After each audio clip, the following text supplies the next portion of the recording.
I walked up. I went, "Do you want to dance with me?" And she goes, "Nope," and then walked the other way, dude. They say home is where the heart is, so I wonder why your motherfucker always feeling heartless. Welcome to another episode of Doubly Negative. As always, I'm Chris here with my friend Kyle. Kyle, how are you? I am. You am? I am. I think therefore I am. I'm Okay. here. So I am. You am?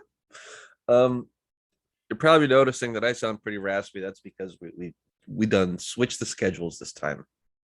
It's morning time for me, and it is nighttime for Kyle. We've only done this one other time, right? I think so. That sounds right. I think so. I don't mind it. Got me out of bed a little earlier than I normally would have. Would have just laid down and, relaxed, but I'm up, ready to go, ready to rock and roll. But that comes with the raspy voice. It'd be interesting to see if that raspy voice transforms throughout the episode. Because for me, it doesn't usually last an hour. I have the same thing, the morning voice, and I don't know when it goes away, but definitely goes away at some point. Yeah, I didn't want to say it, but your voice is sounding extra clean right now. Silky, smooth. Like your voice is warmed up. I've been up for at least 2 or 3 hours. So did you take a nap? No, I'm just kidding. Oh, I was like, wait a minute. This is how long you normally sleep if you don't have to record that day. You just wake up at 9 p.m. Yeah, that's a Kyle wakes up too late joke, but not that late. I like it. So last episode we kind of talked about how we were both in funks almost. You depression wise, me anxiety wise, and I had kind of had an idea that it might be because we haven't had a guest list episode in a couple weeks. Personally, I've noticed that my anxiety is a little lessened since we've had our conversation. I don't know if I can point it directly to the conversation or if it's just naturally going away, but feeling a lot better this week, anxiety wise. I'll take credit for that. Yep, as you should. Yeah, of course. And how have you been since the last time we chatted? It's tough to say exactly. Definitely not like way better. Yeah. Still kind of struggling a little bit, but I think it had an effect. A little bit. Getting stuff out with you. Yeah. As long as I can help a little bit, that makes me happy. I'll take credit for that. Yeah, and I was just talking to Tika a little bit, and I was saying, I'm a little bit tired. Probably the same feeling you have too. It's like it's never that I don't want to do the podcast, but it's just like it's more effort than not doing it. Right? Yeah, of course. And she's like, "Well, you'll feel better." It's like, "Well, yeah, it's true." Yeah. I mean, it's like that. Like we know exercising is going to make us feel better, but sometimes we're just in moods where it's exactly. Like, nope. So I mean, it is what it is. The people hold us accountable. They do. We got people that listen to this weekly, and we're here for you guys. I found out about a new listener, by the way. Oh, who is it? No, we don't need to call him out. Is it someone I know? Yeah. Mm-hmm.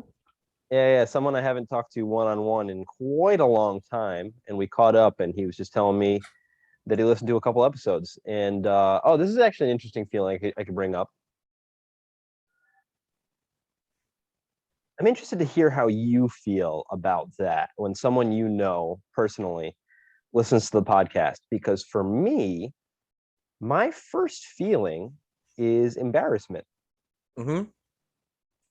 Yeah. I've had a few people like at work be like, "Hey, I listen to the podcast," and then I get nervous.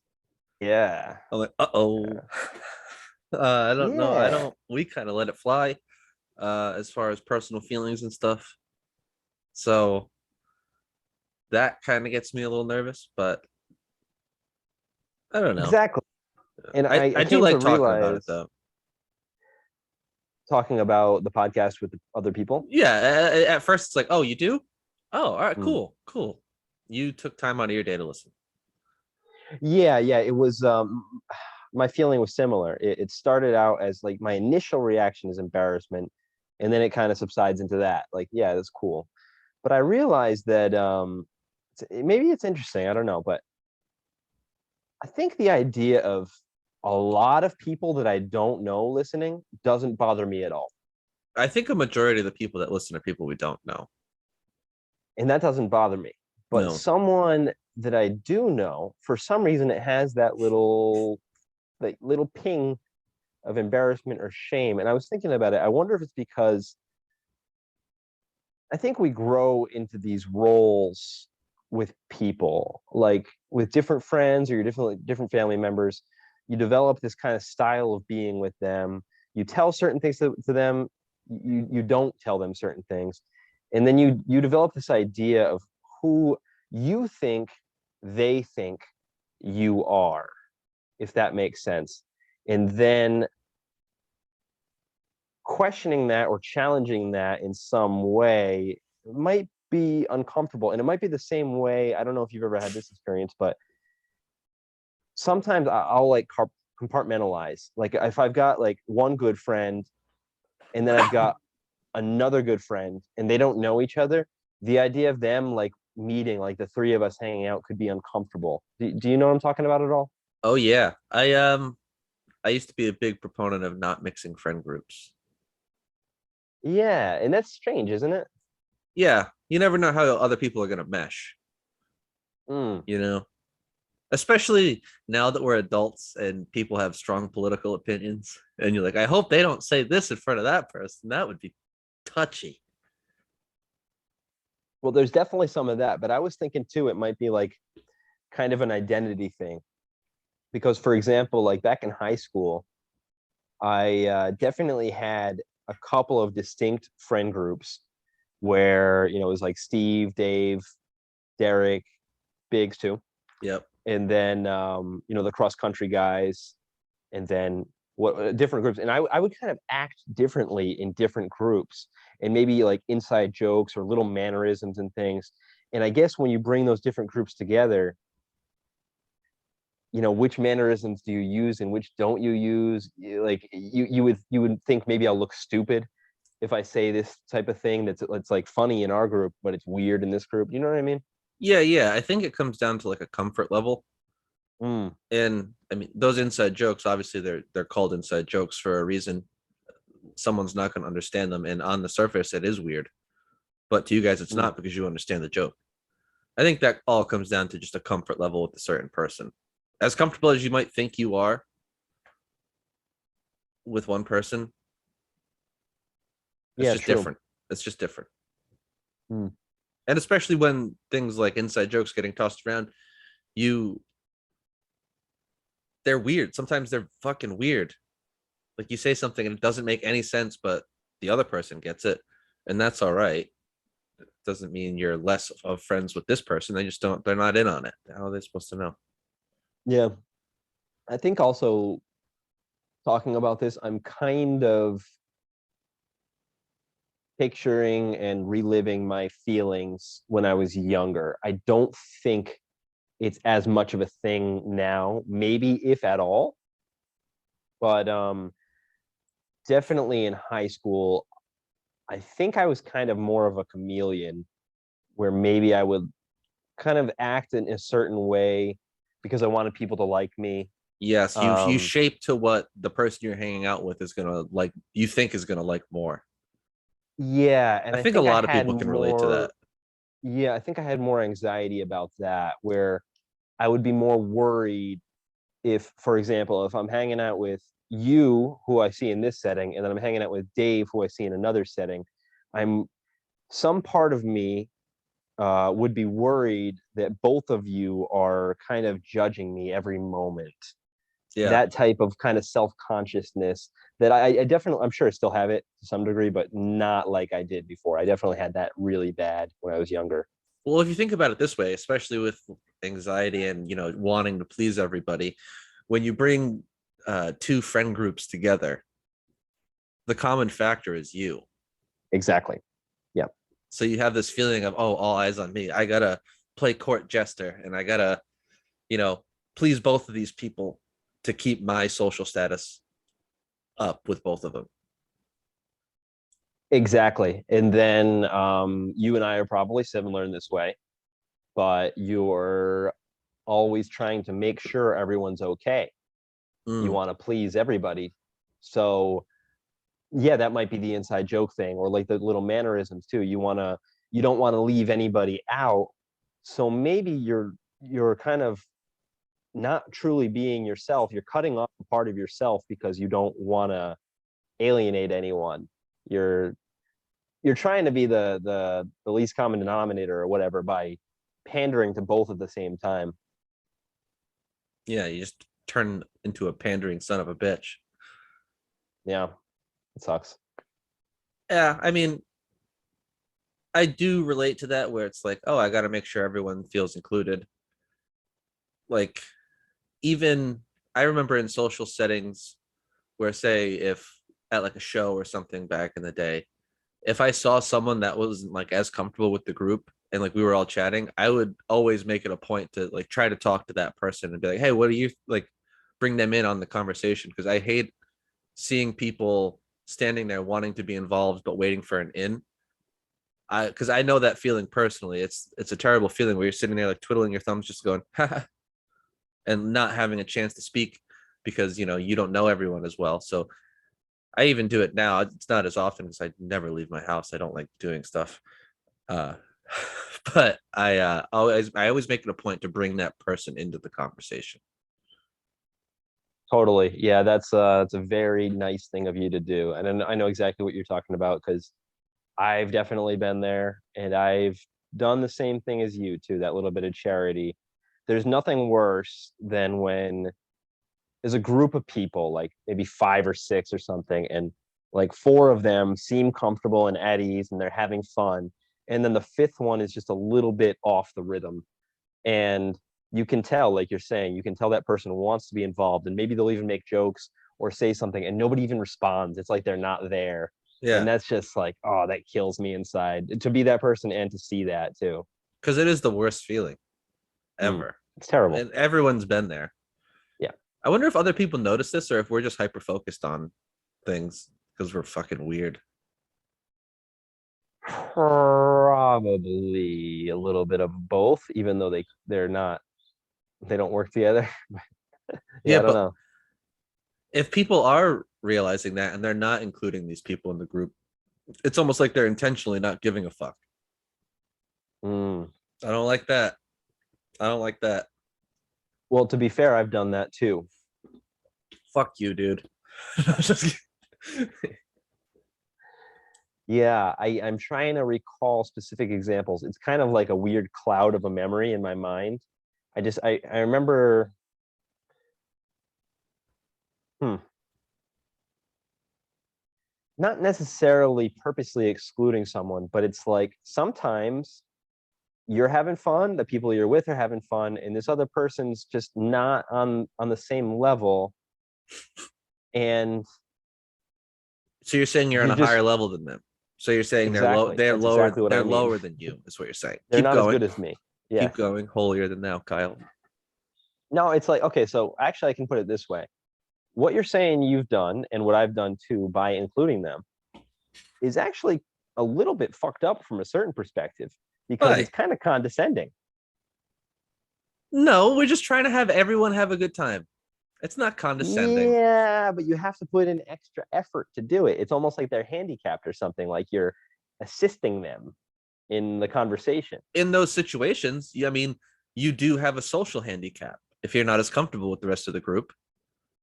Yeah. And here you are, all high and mighty, Mr. Prince, helping out the less fortunate, Yeah. socially anxious person. Look at you. How good do you feel about yourself in those Good. instances? Good, because I'm that guy. I'm socially handicapped. I need assistance sometimes, and I'm going out today. I'll probably need it tonight. Have you ever felt that too? If you've ever had the roles reversed and you felt like that, and then somebody kind of helps you Imagine being out? like, dude, I don't fucking need you. Don't Don't ask Exactly. me a question. Yeah. Now I'm gonna be thinking about that tonight if someone tries to lend me a social hand. I'm gonna be What like, are you doing tonight? oh, we're going to PVD Fest. EVD Providence Fest. Yeah. It's like Okay. a big block party. They shut down a big section of the city.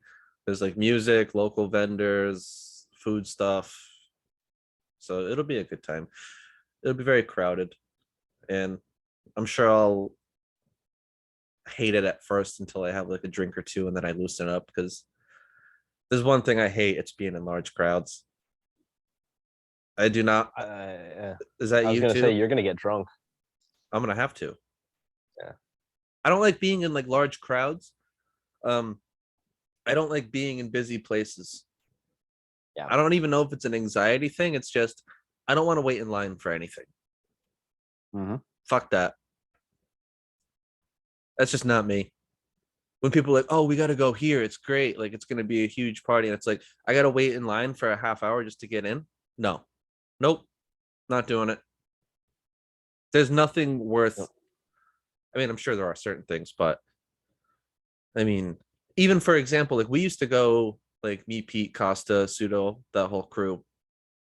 We used to go to like Harpoon Fest sometimes, and it was always a good time. I feel like we'd have more fun before than when we were actually in the actual event. We'd wait Okay. in line for like an hour to get in, and then there would be, obviously Harpoon beer, free plug, Harpoon Fest, and then we'd get in the event to wait in more lines to get beer, and very large lines because so many people are there. Oh, guess what? You really have to go to the bathroom like it's an emergency. You got to wait in a pretty long line to do that too. Mm-hmm. And Mm-hmm. when I was younger, I was more like, yeah, cool, let's do it. But old cynical Chris is like, fuck that. I don't know.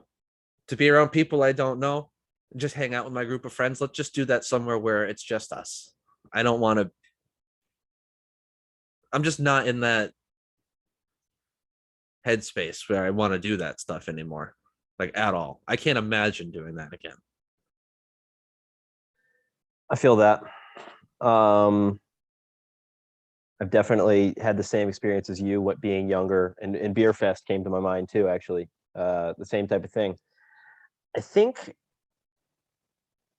my personal perception of those events, especially as a younger guy and single, was they were kind of like these exciting opportunities Mm, where I might break out of my shell, talk to new people, and especially meet girls.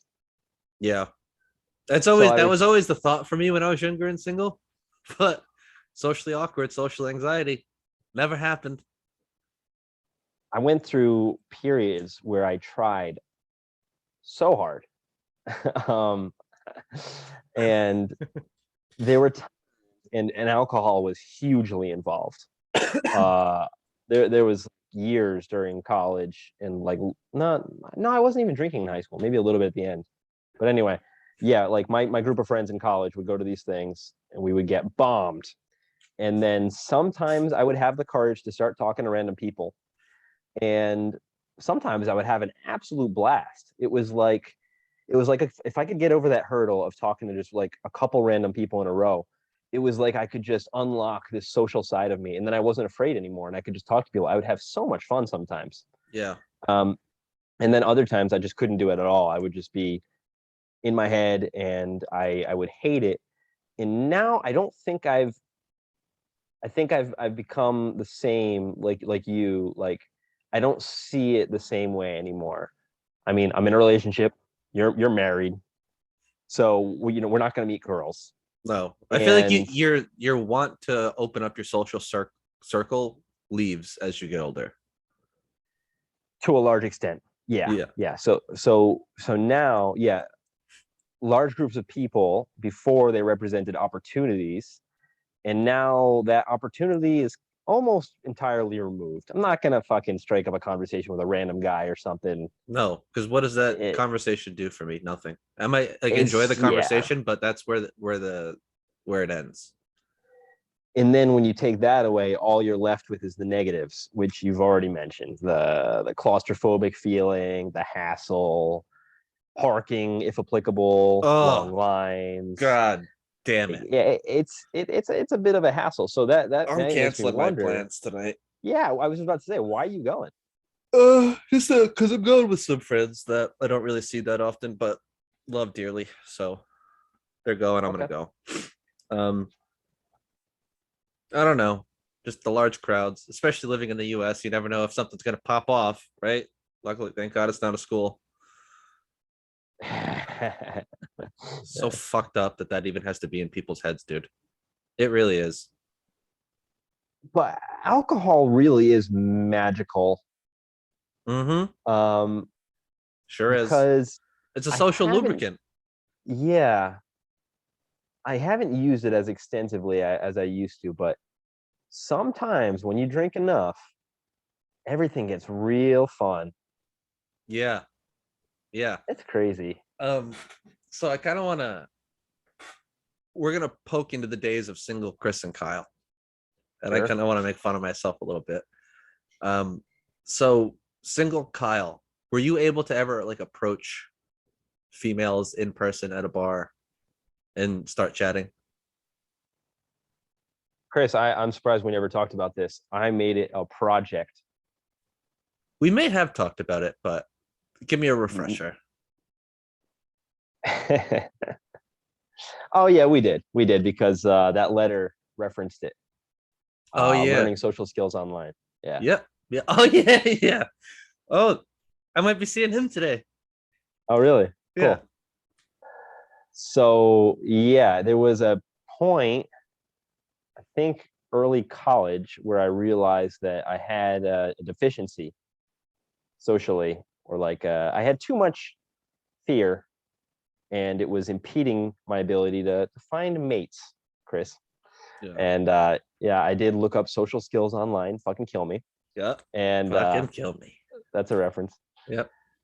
And the basic advice online was you got to just do it, just like anything else. You got to learn jujitsu. You got to fucking roll, and to learn to talk to girls, you got to just talk to girls. You So had to it you had to was put in the mat time. that's right, and it was probably the hardest thing I've ever done was practicing that.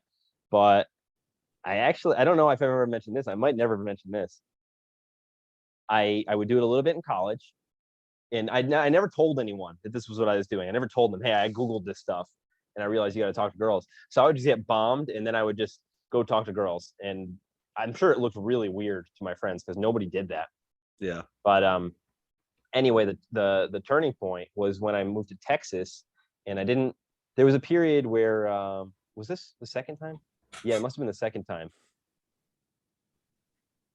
Anyway, there was a like an online forum for this type of stuff, and I forget what happened exactly. Maybe there was a post. It was like Austin, Texas, and I connected with this guy, and he said, "Do you want to go out and talk to girls together?" And I met him, and that's exactly what we did. And he became one of my best friends for years. I'm still in Really? contact with him. Yeah, and we just together. We just go to bars and just. He was the same as me too. We wouldn't even get drunk anymore, but we were just like really into self improvement, really into getting better socially, working on our social skills. So we would go out, we wouldn't even drink, and we would be together. We'd both be scared as fuck. Everybody's scared. Even this guy who was really experienced, he was scared, and he would just say, "Go talk to her." I would get rejected, or the conversation fizzles out, or whatever, and I would say to him, "Go talk to her," and we would just do that. Did you have any success? Yeah. I mean, in terms of like success rate, it's abysmally low, but yeah. Yeah. You just casting a wide net and bringing in whatever it catches. But the thing I realized, and this was kind of like the hidden thing that people wouldn't think of, it's like the real success wasn't even meeting girls and getting laid or whatever. It was actually getting over that social anxiety and the fear. And I did develop a lot of confidence from that, probably more than anything else I've ever done in my life, actually. Like me and him going out and conquering our fears like that, I felt like invincible. Like Yeah. it was awesome. See, I've never done that, and that's probably why I still have crippling social anxiety. I think it's actually really powerful. I really do. I don't know if Michelle would like if I tried that exercise now. Yeah, how you gonna do that? I No, don't know. I can't. So I guess social anxiety is just on the scorecard forever. Yeah. Yeah, I've only when I was single, I think I tried talking to a girl in person one time. Tell the story. It's a very short one. I was blackout drunk. So when we used to go up to like Brighton and hang with that crew, Pete Costa Ryan, we would like competitively drink. Mm-hmm. Like really, it was really, really bad. Like 10 shots before we left the house bad. Um, and it was always like, you didn't take you no, you didn't take that. Like you've drank with those guys before. So it was just guys being fucking idiots with alcohol involved. And I was blackout drunk at the bar. It was like a dance place. And I was like, I'm gonna go ask this girl to dance. I walked up, I went, do you want to dance with me?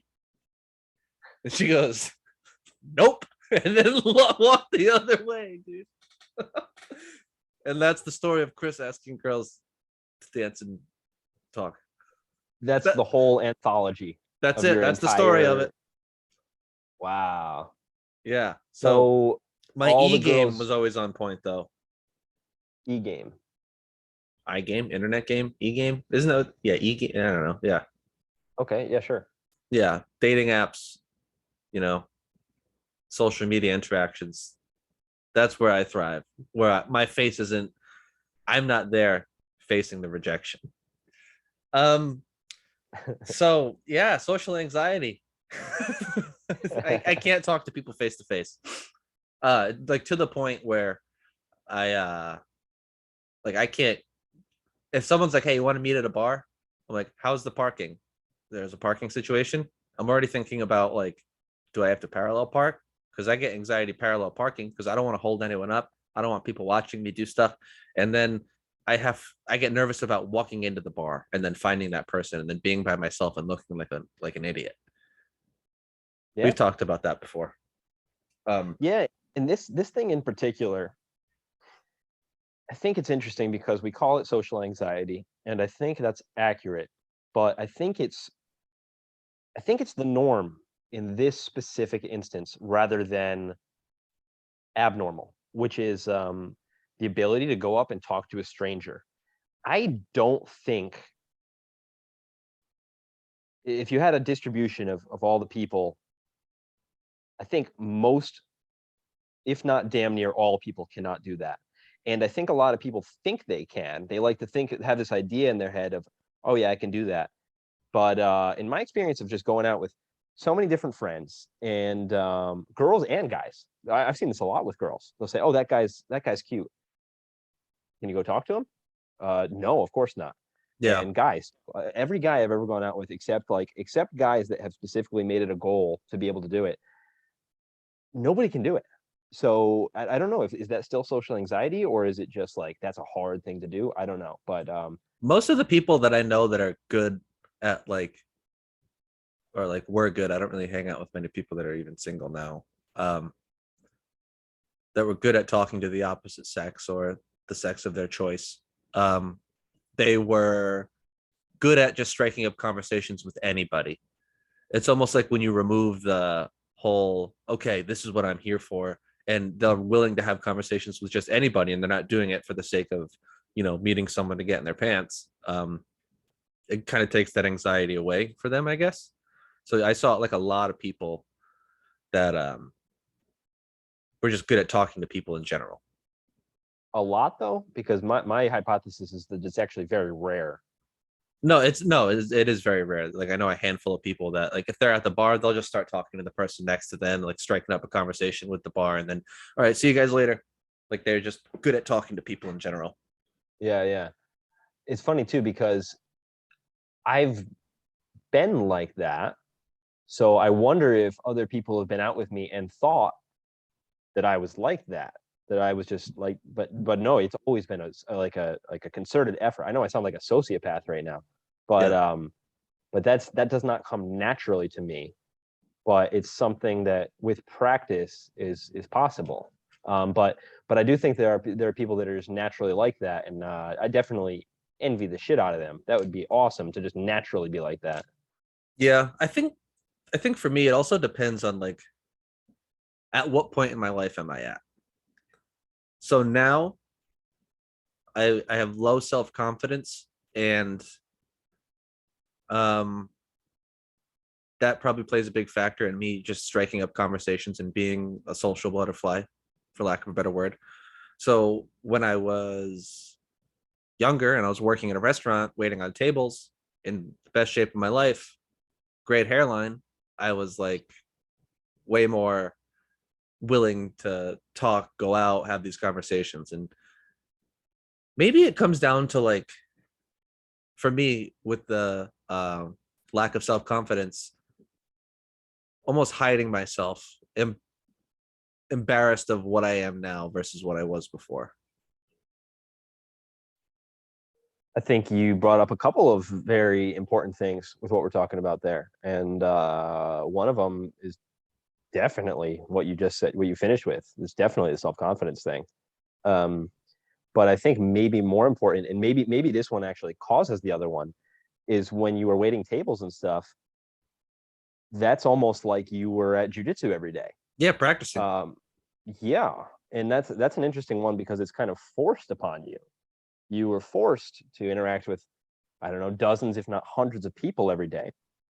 And what that's doing is when you're doing that, you're interacting with all these new people. And every single time you interact with someone new and nothing bad happens, that is a little bit, it lowers your anxiety a little bit. It's proving to yourself nothing bad is going to happen. Yeah, you're gonna be okay. Now, yeah, exactly. And then if you do the opposite, if you just stay inside, like what happened with COVID, you just stay inside all the time, you don't have that proof anymore in your head, and now all of a sudden interacting with people is scary again. So yeah, both of those things are very important, but I think the concept of social momentum especially, it's like I know for myself, if I'm out and doing things, it's exponentially easier to talk to people. Whereas if I've just been in my room for 2 days, the idea of going and meeting a new person, like fuck that. Yeah, awful. I think a lot of it has to do with just self confidence for me. It's probably different for a lot of people, but just the lack of self confidence and hating my image, I guess. But last time we talked, you were running every day and taking your shirt off. I was never taking my shirt off. No, no, no. In With the my privacy wife. of your own home. Yeah. Yes. With my wife. Yeah. She sleeps next to this naked slob every night. Yeah, but you were doing it in a boastful, humorous, albeit humorous, but still a boastful manner. Jokingly boastful, because it's very obvious that what I'm saying is not correct. Okay. That's why it was like, it's funny because of how wrong it is. Me walking around saying I've got a runner's body is hilarious to me because it's nowhere near a runner's body. Yeah, that wasn't an actual confidence thing. Yeah. Okay, That was, yeah. So, I mean, still running. Last week was a little slower. I think I ran once or twice, but still at it. Can't your wait for some. confidence is still super low. Yeah, until one person says, "Hey, you losing weight?" It's gonna be low. I think you are losing weight though.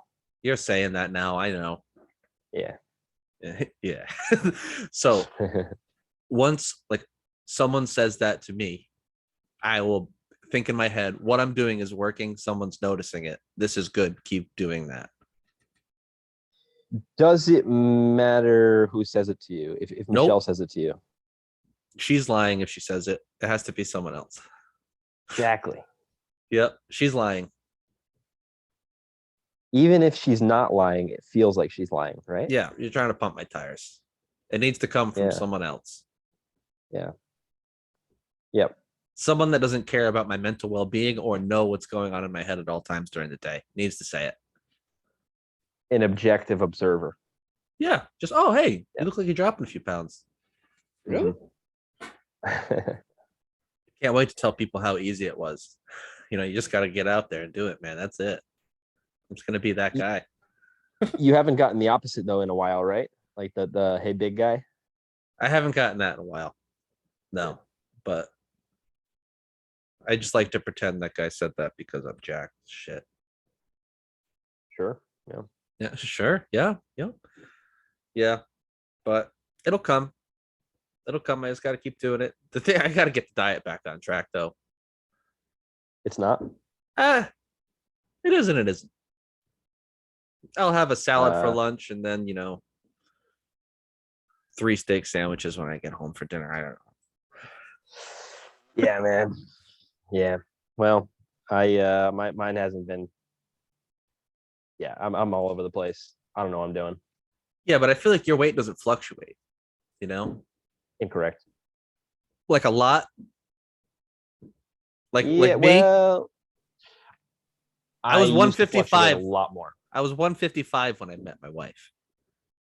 That's Which a is long time ago. Yeah, but I shouldn't be where I'm at now. Oh, dude, you want to talk about fluctuations? Like I was actually 145 cutting for a jiu-jitsu tournament in Texas. And I was also 200 and something near the end of college. So if we're gonna go like lifetime adult fluctuations, yeah, I'm in there too. Okay. Yeah, you are. You are. I stand corrected. Yeah, I'm in there. Yeah. Even my But doc, I brought this up. My doctor was like, "Whoa, you were like 30 pounds lighter last year." I was like, "Yes, sure was. Sure was, so what? doc." Yeah, what is your average fluctuation now over the last couple of years? What is the high point, and what is the low point? High point, you're looking at it, baby. Yeah, Like 230. you're 230. Yeah, all of it. Damn, For the big YouTube. boy. 230. Big Chrissy. Yep. Yep. But you're pretty damn tall too. How tall are you? Like 6 foot. Okay. Yeah, But well, you don't. I mean, you don't look what I perceive 230 as. Like when I think 230, I think like Bert Kreischer. You don't look like Bert Kreischer. good. That makes me feel better. Yeah. So I would like to be ideally. Well, actually, I'm not 230 anymore. I was before. I was 235. And now Okay. I'm like 220, high 220s. So ideally, I would like to be like 180. Oh, you are losing weight. Yeah, but it's just been a tough battle. It's an uphill climb, Kyle. Oh, I know. I'll get there. It's my fault. I'm in this situation. I ate my way in. I can walk my way out. My sister and I were talking to just texting, but I think she summed up my feelings pretty well too, because she said like she wants to lose weight. Hmm. And she just said, but there's so many delicious foods. Yeah, dude, I get that all the time where it's like, oh, you want to lose weight, you got to do this. And then I think like, I don't want to like keep myself from things I enjoy. I'm going to die one day. And Man, I I want think to, yeah. I love food. I love food. Clearly, I love food. I think that conflict, and I got it too. I think most people have it to some degree. It's like that's not gonna allow you to reach a goal weight and maintain it. I don't even, man. I don't know exactly, but I guess what I'm responding to more is my own struggle, which you probably have too. Is like my own motivation and drives will change drastically throughout the day, every day. So for an hour or two, I might have this idea like, oh, I really got to get in shape. This is what I want. And then that'll just decrease significantly. And I'll be like, well, I really want to eat this. Yeah. And I can diet tomorrow. Yep. And it's that ambivalence, that conflict of feelings that will just not allow long-term success in that No. regard. I feel like it has Um, to be a mindset change rather than, I don't know. You just have to change your mindset. That you have to. So, for example, when I did the keto diet, and I did it for, I think, a little over a month, I wasn't seeing food as like, oh, I need to have that. I can't wait to eat that. That's going to taste so good. It sounds like corny and like very cliche, but I was seeing food more as just a fuel source. This is just to keep my body going and something I need to do. I wasn't seeing it as this is going to be a delicious meal. I was seeing it as this is just a source of energy. how do you think you activate that mindset? Getting in a habit, that's all. Yeah. And when you're on a diet when all you can eat is meat and no carbs, I think you're not really looking forward. You hate ground beef by the end of it. I haven't had ground beef since my last stint with keto. Like I'll eat burgers, but just having like ground beef in a bowl, I can't do it anymore. I did keto for a while, and I would make a delicious meal. I could go for it right now, actually. I would take It's chicken breast, okay. Go ahead. saute it. Mhm. Oh, actually, I'm sorry. I would start with bacon. So Oh I'd cook yeah. bacon in the frying pan, and then I would cook the chicken breast in the bacon grease, and then I would top it with mozzarella and sautéed mushrooms and onions too, also sautéed in the bacon grease.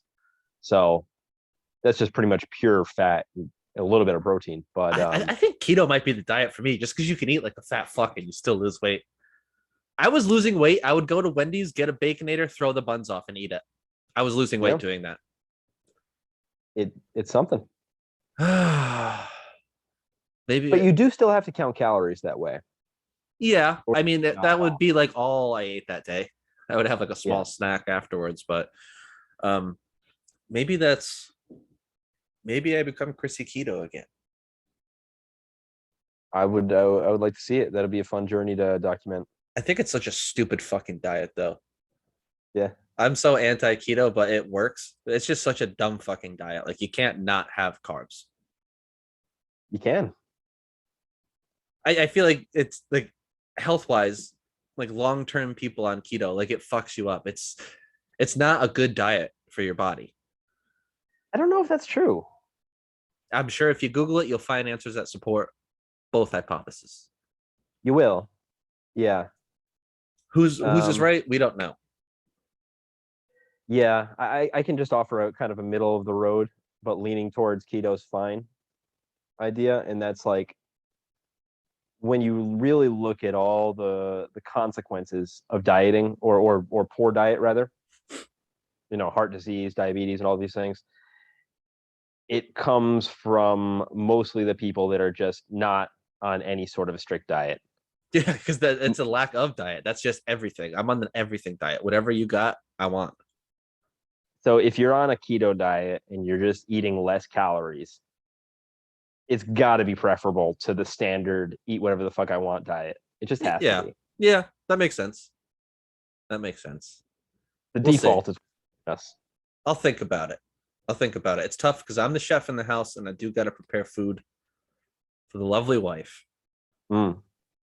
I'm the cook. Oh, dude. There's not normally any foods or anything like that that I can't get here that I miss, Mhm. but there is now because I haven't eaten cereal in years. It's just not something I do. And Yeah, I, for some reason, I picked up a box and like, I like cereal now. It's weird, you're a but big cereal guy. I It crave is it. good because I had a similar Crave it. situation like within the last couple weeks because Michelle likes cereal and I was like, "What the fuck you eat cereal for?" She'll just have that. Like if she's like, "I Dude, don't just want to a cook. I'll eat a bowl of big cereal." bowl of cereal, Hmm. some honey on it or something, some peanut butter maybe. I mean, you can Yeah, do what you want. yeah. But But any I tried it and I was like, "Whoa, cereal's fucking good." what cereal? It was Captain Crunch. Oh, that's a good one. That is a good That's a one. good It, one. it wasn't the peanut butter crunch. Peanut butter crunch is elite. She doesn't know. She gets the plain Jane stuff. You go. I'm interested to hear what your cereal. My favorite of all time, which I can't get here. Actually, I haven't Googled it. I'm gonna Google it, but I really want it so bad. Can you guess? I'll give you three chances to guess my favorite cereal of all time. Raisin Bran Crunch. That's actually a really good guess, and not many people would guess that. But I went through a long period of Raisin Bran Crunch. Raisin Bran Crunch is so fucking good. Really good. It's The not like crunch, the oats are so good. I had that exact one. It's really good, but that's not it. But good guess. I was gonna go with the worst cereal of all time and guess that as a joke. Honey Smacks I don't believe I've ever had that one. with the frog on the front. Yeah, and I know of it, and that's stupid. I would never get that. You go, that's stupid. um, cookies and Cookie-O's. What is it? Cookie Crisps? Those were good. Those are okay, but this is not number one. I get one last One kick more. of the one last kick of the can. Special K. I also like Special K, but no, the answer was Cinnamon Toast Crunch. Oh, CT Crunch. Uh-huh. It's so good. And the milk at the end. Actually, I would pay a lot of money for a big box of Cinnamon Toast Crunch right now. Can I ship it to you? Maybe. Yeah, I'll ship it to you. If I have to pay $1 billion, that's coming out of your wallet. But I'll I ship might it to take you up on that. Yeah, I might take you I'll up on that. totally ship it to you. Yeah. You just That'd be dream of cool. that. Yeah, you're probably just thinking in your head like this is gonna be so fucking good, and I hope it doesn't disappoint you when you have it again. Because we've had this conversation recently where it's always like this was the best thing ever. I can't wait to have it, and then you have it, and it's like, I don't think it can. I mean, you're right, and it's very possible, but I feel like I know the exact taste in my mouth right now. And it you can't. literally closed your eyes when you were thinking. You're like, I can taste it. I went through I'm a big like I don't know if it's obsession or what, but I'll go through like phases with foods. And I went through a big phase in college where we were at the dining halls, and they have all these different food you can eat. They were really good at URI, all sorts of hot foods and whatever. But I went through a phase where I would only eat Cinnamon Toast Crunch for dinner for a long time, like a month. That's probably not a good diet. Speaking of, Definitely not. what was that weight you said in college? Yeah, like that. I Like think 200. I found the problem. Yeah. I definitely found the problem. Oh my god. Yeah, I don't really go on phases with food. Like I can't like cereal every night, no, but I mean I just love fucking food. I love going out to a restaurant and getting an absurd dish like a oh, here's the thing. Here's what I can't deny. So I lied. I can't go on. This isn't a phase though, it's a lifestyle. Crispy chicken sandwiches. If there's a chicken sandwich on the meal and I'm out to dinner, I'm getting it.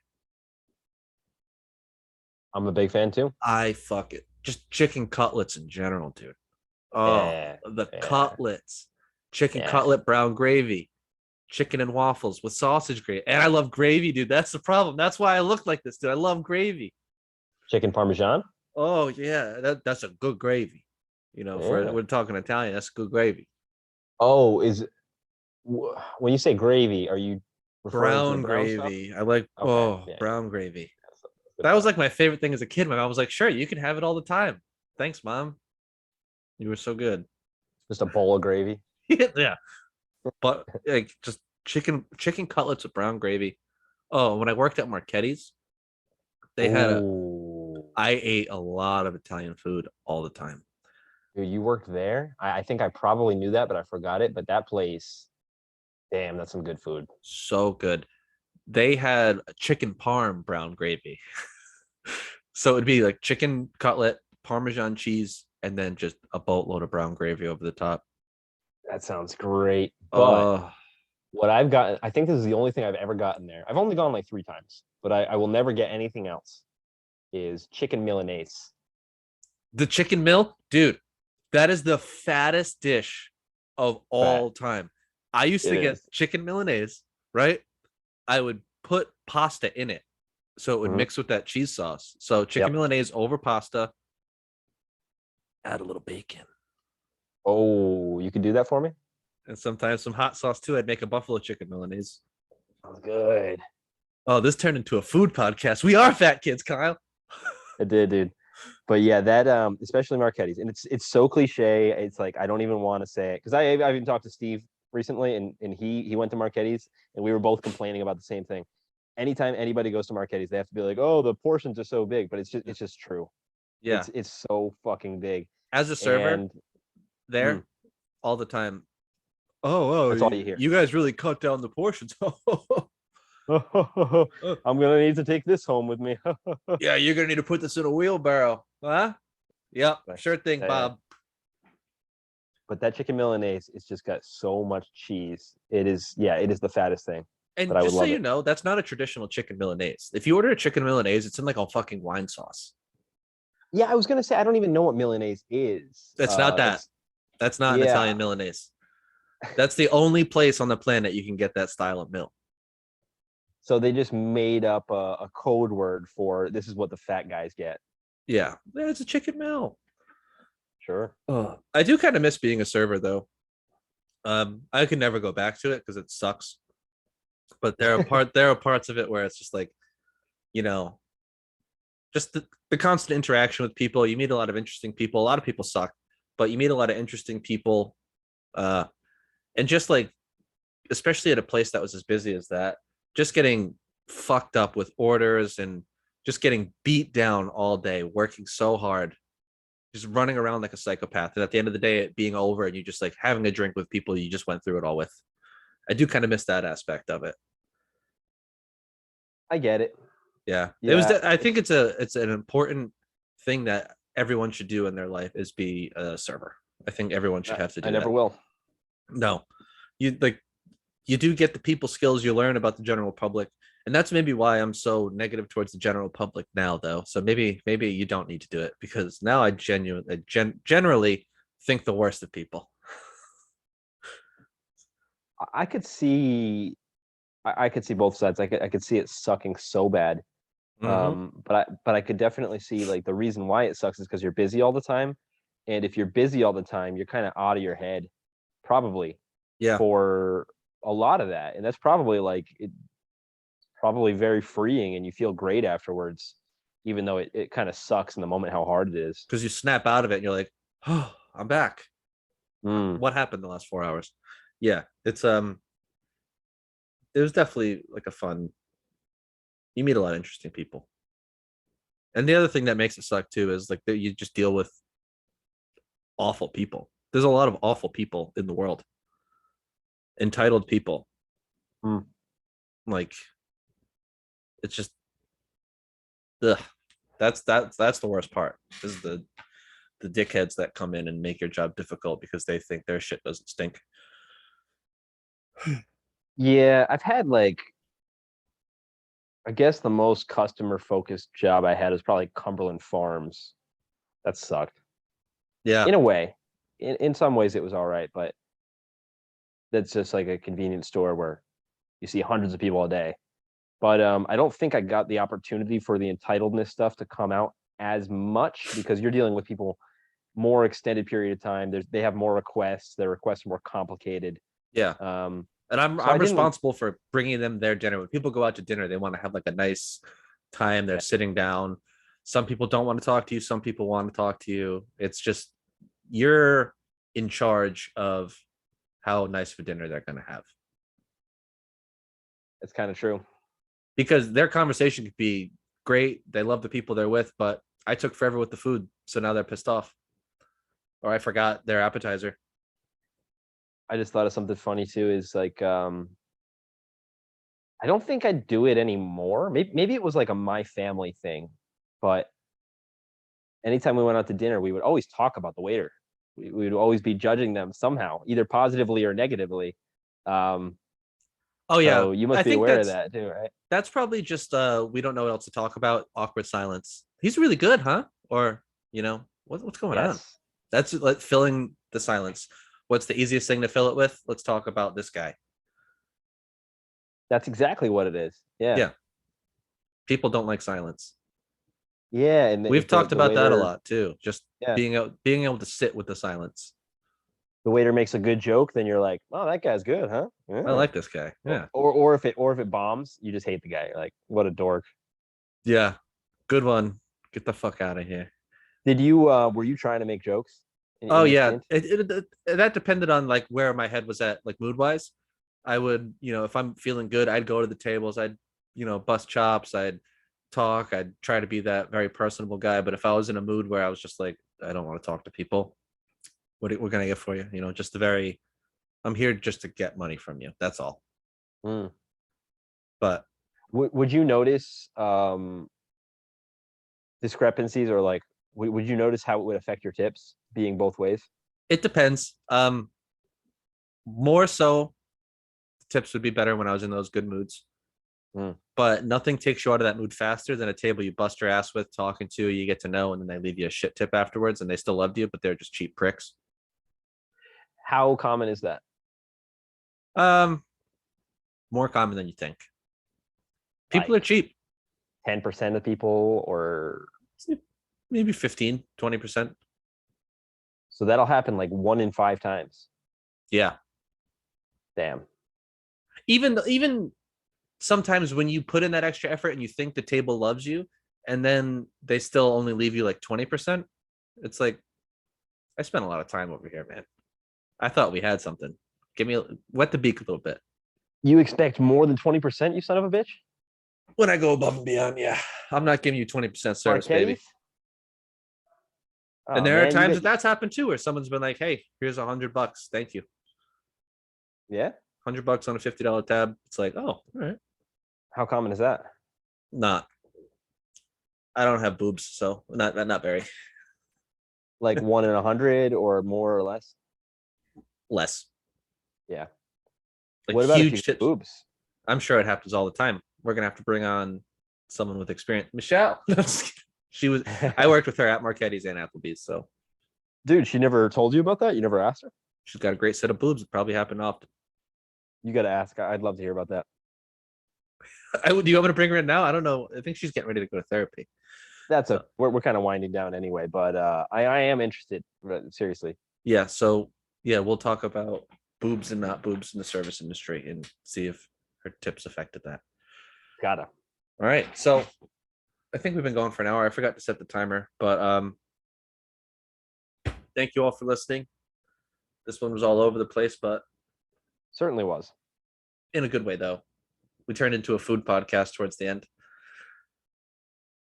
I'm hungry. Yep. And let me know about the Cinnamon Toast Crunch because I will send it to you. Yeah, I will. Thank All you. right. Now I zoom in, I look, stop recording. This is life being bound to love.